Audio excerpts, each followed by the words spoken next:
Pada kesempatan kali ini, saya ingin mengajak kamu untuk membahas sebuah topik yang sering menjadi hambatan bagi banyak orang, yaitu rasa takut dan keraguan dalam mewujudkan kelimpahan finansial. Jika kamu merasa sudah berusaha dengan sungguh-sungguh, tetapi masih mengalami kesulitan dalam menarik rezeki, kemungkinan besar penyebab utamanya terletak pada pola pikir dan keyakinan dalam dirimu sendiri. Oleh karena itu, mari kita pelajari bersama agar bisa memahaminya dan mengatasinya dengan bijak.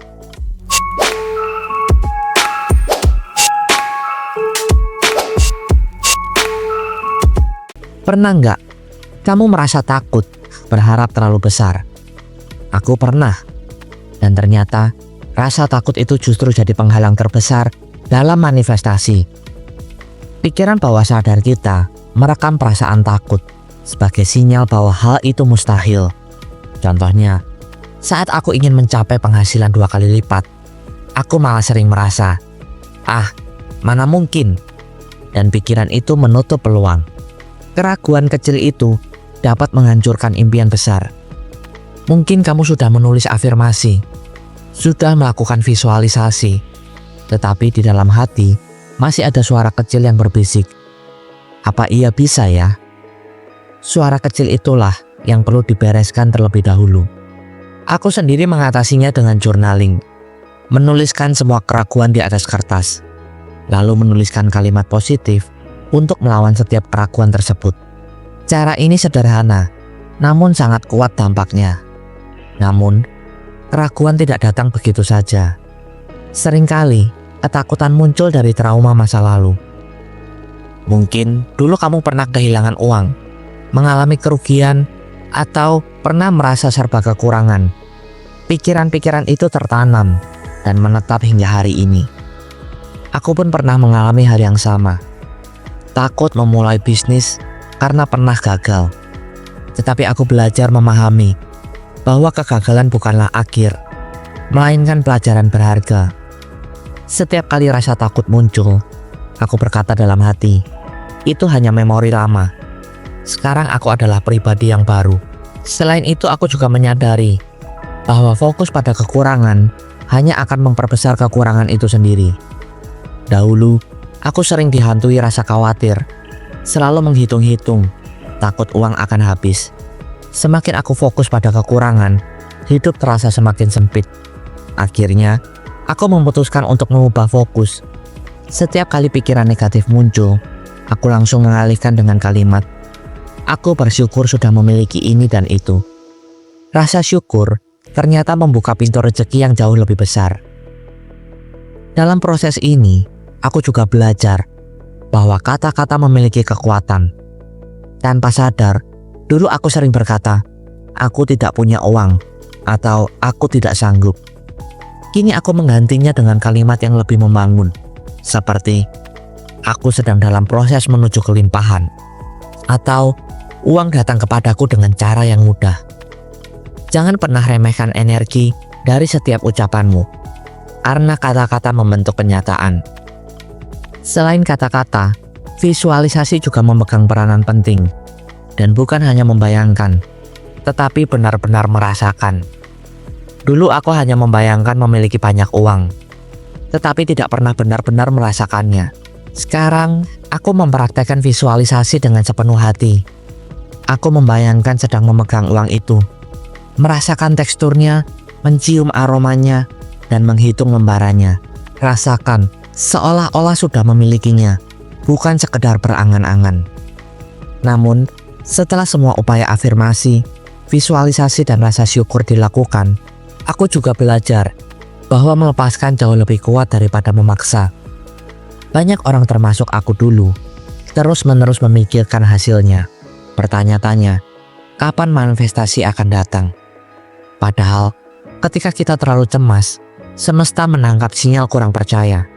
Sekarang, setelah aku melakukan proses manifestasi, aku memilih untuk melepaskan dan percaya.